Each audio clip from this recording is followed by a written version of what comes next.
Hello student, আজকের class আলোচনা করব বাঁকুড়া ডিস্ট্রিক্টের কোশ্চেনগুলো নিয়ে। পেজ নম্বর 121। একের দাগের প্রথম কোশ্চেন দেখো কি বলেছে।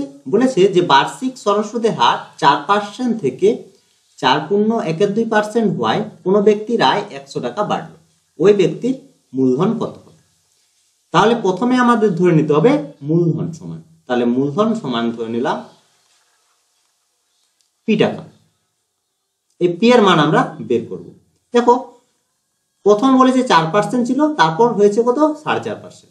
তাহলে 4% এর ক্ষেত্রে প্রথম লিখি আর ইকুয়াল টু 4% পি বার্ষিক সুদ, তাহলে পি ইকুয়াল টু হচ্ছে 1। সেক্ষেত্রে আমরা আর বের করছি, তাহলে R1 ধরলাম। R1 সমান হয় চল সুদের ক্ষেত্রে R1 সমান P into T into R by হচ্ছে 100, বা R1 সমান হচ্ছে পি ইন্টু 1 ইন্টু আর মান হচ্ছে 4 বাই হচ্ছে 100 সমান আমরা এইভাবে রেখে দিচ্ছি। R1 কাটাকাটি কিছু করছি না, 4 পি বাই হচ্ছে 100, এইভাবে আমরা রেখে দিলাম। একই রকম ভাবে আমরা এখন বের করবো আর ইকুয়াল টু হচ্ছে 4.12% এর ক্ষেত্রে। R2 ধরলাম, আর লিখছি না, সব তো একই থাকছে। টি থাকছে, টি এর মান 1 থাকছে, তাহলে একবার লিখলাম R2 সমান। তাহলে R2 সমান P into T into R by 100।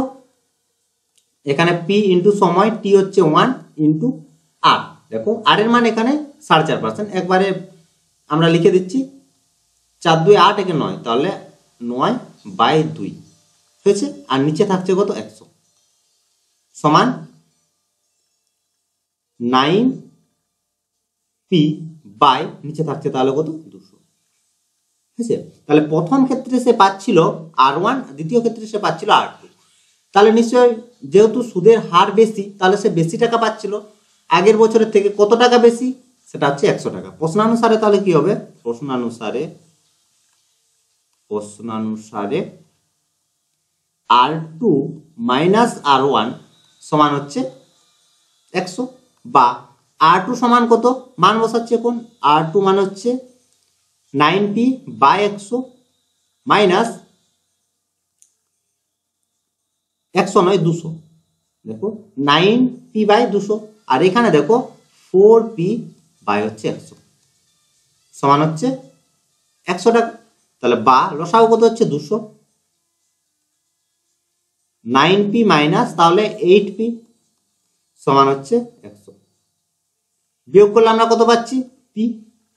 ঠিক আছে, আর এই 200 এই পাশে গুণ হচ্ছে, তাহলে 200 আর সঙ্গে হচ্ছে দুটো শূন্য। তাহলে অ্যান্সার হচ্ছে কত? 20,000। অপশন দেখে নাও, অপশন বি তে দেখো দিয়েছে 20,000। অ্যান্সার হচ্ছে তাহলে অপশন বি। ঠিক আছে, তাহলে পরের কোশ্চেন দেখো। 2x square minus 6x plus 3 is equal two 0 সমীকরণের বীজদ্বয়ের সমষ্টি। তোমাদের প্রথম থেকেই বলি যে কোনো যদি দ্বিঘাত সমীকরণ ax square plus bx plus c is equal two 0 হয়, এটি হচ্ছে কি দ্বিঘাত সমীকরণের সাধারণ রূপ। এই দ্বিঘাত সমীকরণের বীজদ্বয়ের সমষ্টি হয় সমষ্টি সমান হচ্ছে মাইনাস পি বাই। বি কি? এক্স এর সহগ, আর এ হচ্ছে কি এক্স স্কোয়ারের সহগ, আর সি হচ্ছে ধ্রুবক পদ বা এক্স টু দি পাওয়ার 0 সহগ। ঠিক আছে, তাহলে আর বীজদ্বয়ের গুণফল সমান হচ্ছে সি বাই এ। এখানে দেখো তাহলে এ বি সি কি আছে? এ সমান কি এক্স স্কোয়ারের সহগ, এ বি সমান হচ্ছে কত -6, আর সি সমান হচ্ছে 3। তাহলে বীজদ্বয়ের সমষ্টি বের করতে বলেছে, তাহলে সমষ্টি সমান মাইনাস বি বাই এ। এখন মান বসাচ্ছি মাইনাস, তাহলে -6 বাই এ এর মান হচ্ছে 2, তাহলে মাইনাস মাইনাস প্লাস, তাহলে 6 বাই 2 সমান হচ্ছে 3। অপশন সি তে দেখো দিয়েছে, তাহলে অ্যান্সার হচ্ছে অপশন সি। পরের কোশ্চেন দেখো। 13 সেমি ব্যাসার্ধ বিশিষ্ট কোন বৃত্তের 10 সেমি দীর্ঘ একটি যে কেন্দ্র থেকে লম্ব দূরত্ব বের করতে হবে।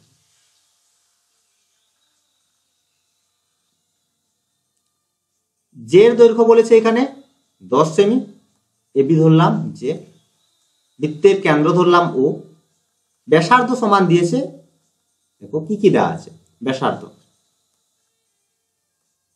ব্যাসার্ধ সমান 13 সেমি, আর যে সমান হচ্ছে 10 সেমি। ঠিক আছে, এখানে আমরা যে সমান ধরলাম 10 সেমি, 10 সেমি হচ্ছে যে, আর ব্যাসার্ধ ওবি বা এবি সমান 13 সেমি। লম্ব দূরত্ব বের করতে হবে। ঠিক আছে, এটা ওএম ধরলাম। আমরা জানি কেন্দ্রগামী ব্যাসার্ধ যে কে সমকোণে সমদ্বিখণ্ডিত করে, তোমাদের উপপাদ্য রয়েছে, তাহলে সমকোণে সমদ্বিখণ্ডিত করে, তাহলে কোণ ও এম বি সমান হচ্ছে 90 ডিগ্রি এবং এ এম সমান হচ্ছে এম বি, দুটো সমান। ঠিক আছে, এখন দেখো আমাদের বের করতে কি বলেছে, লম্ব দূরত্ব, কেন্দ্র থেকে যে লম্ব দূরত্ব অর্থাৎ ও এম এর মান আমাদের বের করতে হবে। ঠিক আছে, এখন ও এম বি সমকোণী ত্রিভুজ থেকে পাই, সমকোণী ত্রিভুজ থেকে পাই। সমকোণী ত্রিভুজের ক্ষেত্রে আমরা কি জানি, লম্ব স্কয়ার প্লাস ভূমি স্কয়ার সমান হয় অতিভুজের স্কয়ার। অতএব O M square plus M B square সমান হচ্ছে ওবি স্কয়ার, বা বের করতে হবে ও এম, তাহলে O M square is equal to হচ্ছে O B square minus M B square. O B সমান হচ্ছে 13, তাহলে 13 স্কয়ার মাইনাস এমবি, এমবি হচ্ছে কত, এমবি দেখো দুটো সমান, তাহলে 10 তার অর্ধে 5, তাহলে 5 স্কয়ার। এটা এখানে যদি আমরা লিখি তাহলে 10/2 সমান হচ্ছে 5, বা OM square is equal to হচ্ছে কত, 13 হয় 169 মাইনাস 5 হচ্ছে 25, বিয়োগ করলে আমরা পাবো 144, বা ওএম সমান হচ্ছে 12 সেমি। ঠিক আছে, তাহলে ওএম হচ্ছে কি, লম্ব দূরত্ব, লম্ব দূরত্ব বের করতে বলেছে, তাহলে অ্যান্সার হচ্ছে 12 সেমি। অপশন ডি দেখো অ্যান্সার, অপশন ডি তে দেখো দিয়েছে 12 সেমি, তাহলে অ্যান্সার অপশন ডি। পরের question, sec square 15 degree minus cot square 75 degree এর মান আমাদের বের করতে হবে। দেখো প্রথমেই তোমাদের বলেছি যে যে কোণ দুটো দেওয়া থাকবে সেই কোণ দুটোকে দেখতে হবে পরস্পর পূরক কোণ কিনা। পূরক কোণ আমরা কি করে বুঝবো, যদি কোণ দুটোর সমষ্টি 90 ডিগ্রি থাকে তাহলে আমরা কোণগুলোকে বলি পূরক কোণ পরস্পরের। এখানে দেখো 15 আর 75 যদি যোগ করি তাহলে পাচ্ছি আমরা 90, তাহলে কোণ দুটি পরস্পর পূরক। এখন আমরা এই দুটো কোণের মধ্যে যে কোনো একটি কোণে রাখবো, তাহলে বা 15 ডিগ্রি রাখতে যাচ্ছি বামে, সমান sec square 15 degree minus cot square 75 কে লিখছি 90 ডিগ্রি মাইনাস 15 ডিগ্রি। ঠিক আছে, 90 থেকে যদি আমরা 15 বাদ দিই তাহলে হচ্ছে 75, তাহলে সমান সেক স্কয়ার 15 ডিগ্রি। এখন দেখো কট 90 ডিগ্রি মাইনাস থিটা সমান হয় কি tan থিটা, এখানে থিটার জায়গায় আছে কত 15 ডিগ্রি, তাহলে মাইনাস tan স্কয়ার 15 ডিগ্রি। আমরা জানি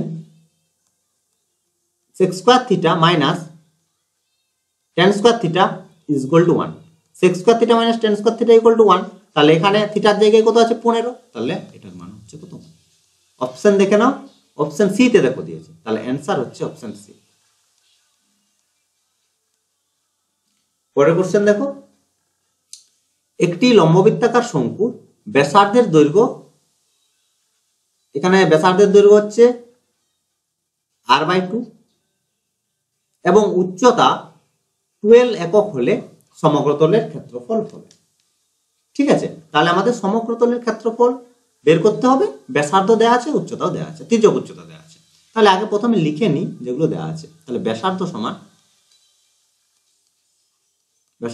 হচ্ছে r/2, আর তির্যক উচ্চতা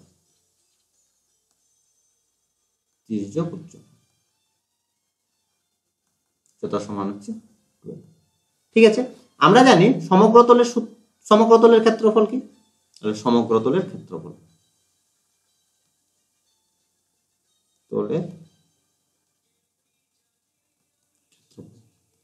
সমগ্র তলের ক্ষেত্রফল হয়, দেখো যদি আর যদি ব্যাসার্ধ হয় আর এল যদি তির্যক উচ্চতা হয় তখন কি হয়, বক্রতলের ক্ষেত্রফল প্লাস ভূমির ক্ষেত্রফল, তাহলে পাই আর এল প্লাস পাই আর স্কোয়ার। এখান থেকে কমন যায় কি, পাই আর কমন যায়, এল প্লাস আর পড়ে থাকে। তাহলে সমগ্র তলের ক্ষেত্রফল হচ্ছে পাই ইন্টু আর ইন্টু এল প্লাস আর।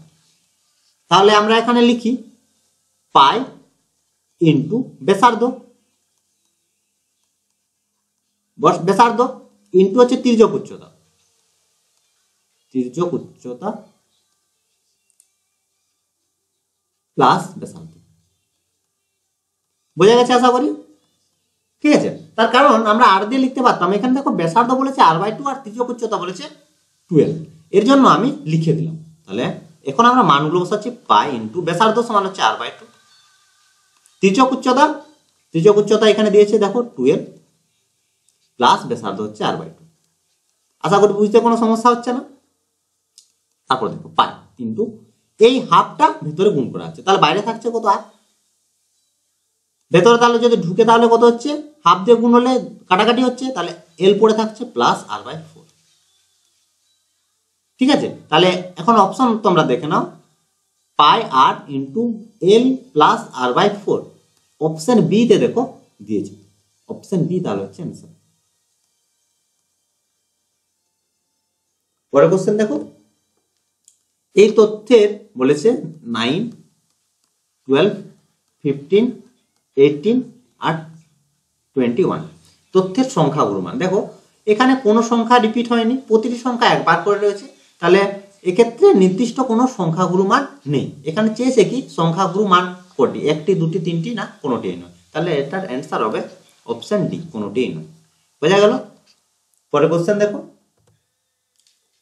শূন্যস্থান পূরণ বলেছে যে বার্ষিক 10% হার সুদে কত বছরে 100 টাকার সমূল চক্রবৃদ্ধি 121 টাকা হবে। তাহলে কি কি দেওয়া আছে প্রথমে দেখে নাও, আর এর মান দেওয়া আছে, পি এর মান দেওয়া আছে,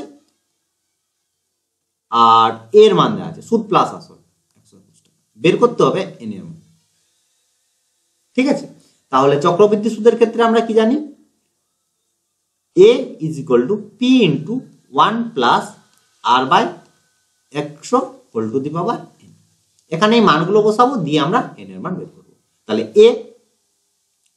a সমান হচ্ছে 121, p সমান 100 ইন্টু 1 প্লাস আর এর মান 10 বাই 100 হোল টু দি পাওয়ার, বা 121 বাই 100।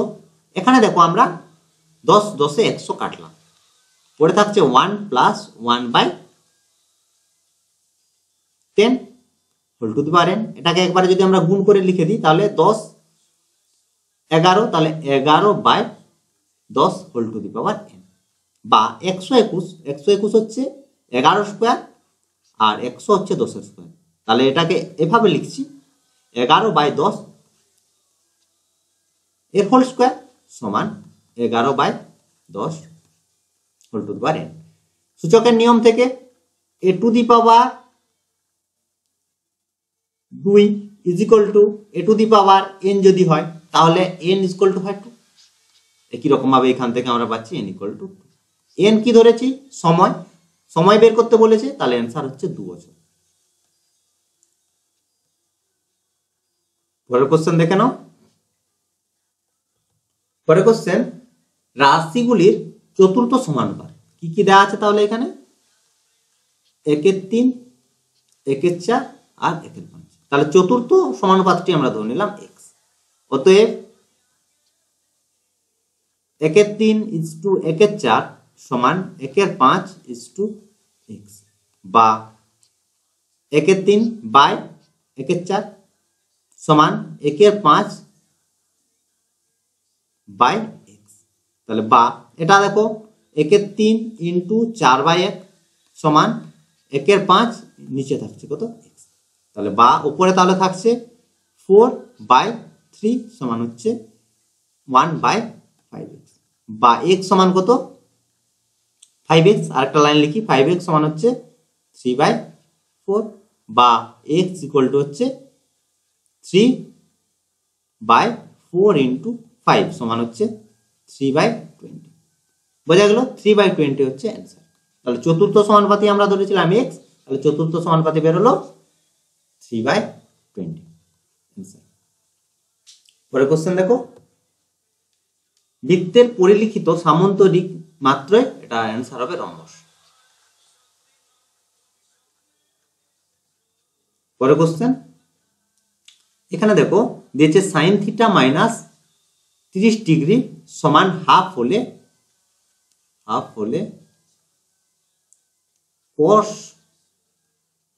cos থিটার মান এর মান ড্যাশ। তাহলে আমার cos থিটার মান বের করতে হবে, দেওয়া আছে sine theta minus 30 degree equal to half. তাহলে এখান থেকে আমরা কি বের করতে পারবো, থিটার মান বের করতে পারবো। Sine theta minus 30 degree is equal two দেওয়া আছে হাফ। হাফ আমরা জানি সাইন 30 ডিগ্রির মান হয় হাফ, তাহলে সমান হাফের জায়গায় লিখছি সাইন 30 ডিগ্রি। এরপর সাইন সাইন কাটছে, থিটা মাইনাস 30 ডিগ্রি সমান হচ্ছে 30 ডিগ্রি বা থিটা ইজ ইকুয়াল টু হচ্ছে 60 ডিগ্রি। অতএব cos থিটা সমান cos 60 ডিগ্রি, cos 60 ডিগ্রির মান হয় হাফ, তাহলে অ্যান্সার হচ্ছে হাফ। পরের কোশ্চেন দেখো, 3 সেমি 4 সেমি 5 সেমি দৈর্ঘ্য বিশিষ্ট 3টি নিরেট তামার গোলক গলিয়ে একটি বড় গোলক তৈরি করলে বড় গোলকটির ব্যাসার্ধ। তাহলে ব্যাসার্ধ বের করতে হবে, তাহলে আমরা ধরে নিচ্ছি বড় গোলকটির ব্যাসার্ধ সমান হচ্ছে r ধরে।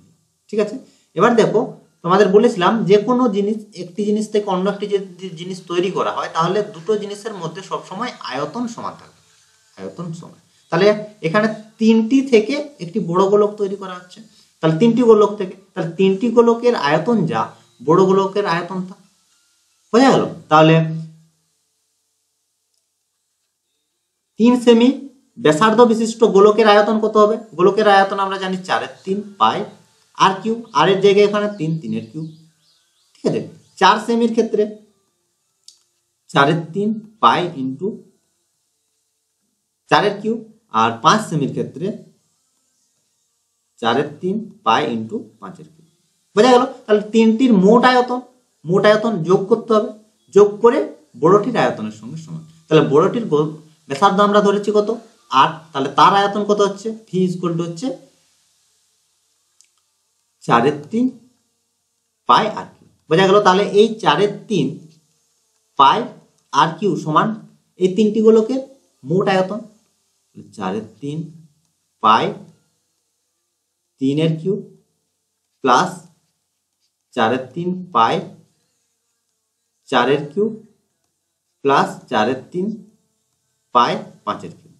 ঠিক আছে, তাহলে এখন দেখো কি কমন যাচ্ছে, এখান থেকে 4/3 পাই কমন যাচ্ছে, পড়ে থাকছে কি 3 এর কিউব প্লাস 4 এর কিউব প্লাস 5 এর কিউব। এখানে দেখো কেটে যাচ্ছে 4/3 পাই 4/3 পাই, তাহলে বাম দিকে থাকছে আর কিউ সমান, এগুলোকে আমরা বর্গমূল ঘনমূল বলছি, আবার কিউব করে যোগ করেছি। তাহলে 3 এর কিউব হচ্ছে 27 প্লাস 4 এর কিউব হচ্ছে 64 আর 5 এর কিউব হচ্ছে 125।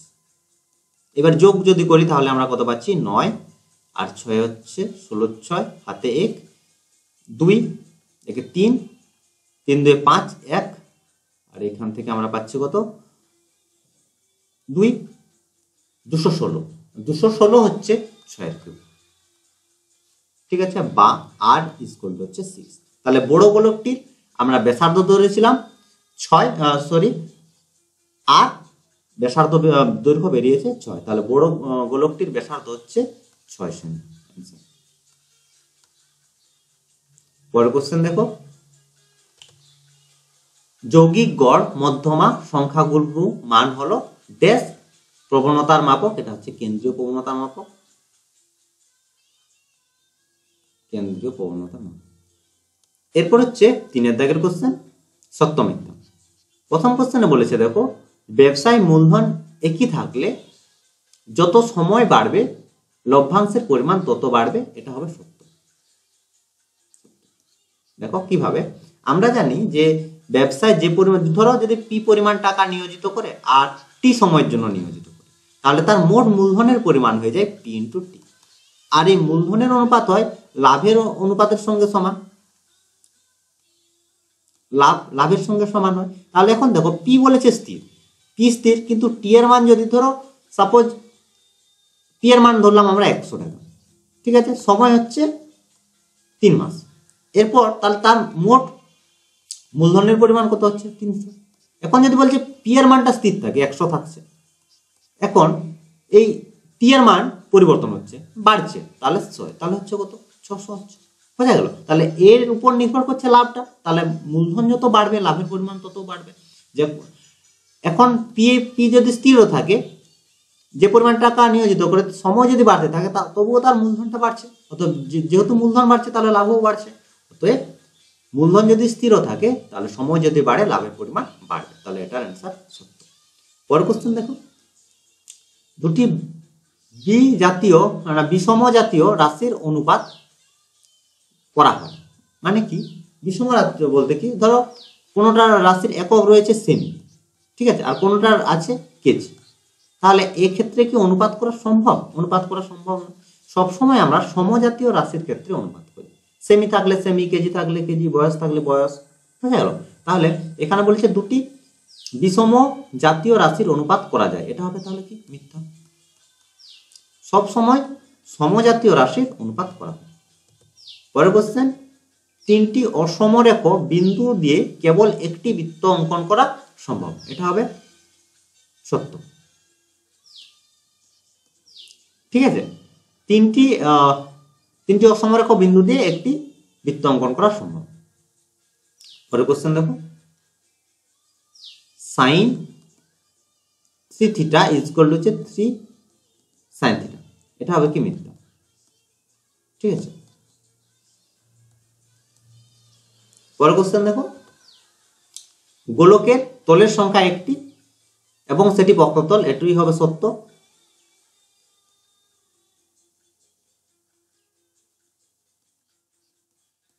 গোলকের হচ্ছে একটি বক্রতল থাকে আর তলের সংখ্যা তো একটি। এখন যদি কোশ্চেন হতো অর্ধগোলকের ক্ষেত্রে, অর্ধগোলকের ক্ষেত্রে তোমরা একটু দেখো, অর্ধগোলকের ক্ষেত্রে দুটো কেস হয়। যদি বলে নিরেট অর্ধগোলক,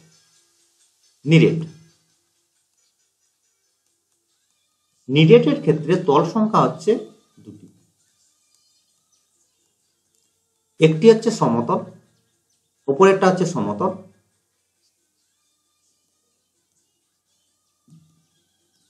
আর একটি হচ্ছে বক্রতল। ঠিক আছে, তাহলে একটি সমতল আর বক্রতল।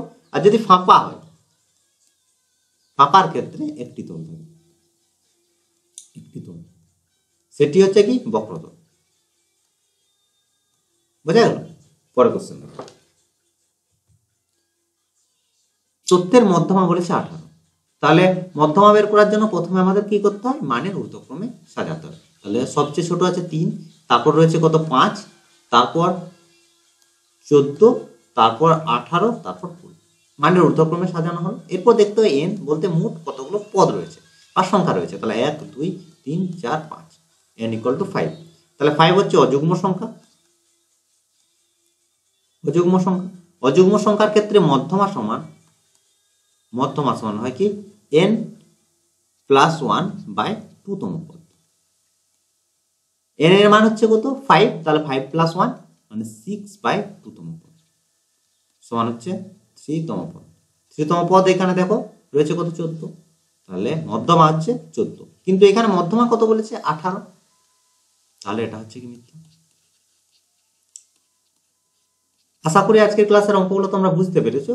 যদি কোনো সমস্যা থাকে বা এর বাইরেও যদি কোনো সমস্যা থাকে তাহলে তোমরা আমাকে কমেন্ট করে জানাবে 77971597151981 এই নাম্বারে তোমরা আমাকে হোয়াটসঅ্যাপ করবে।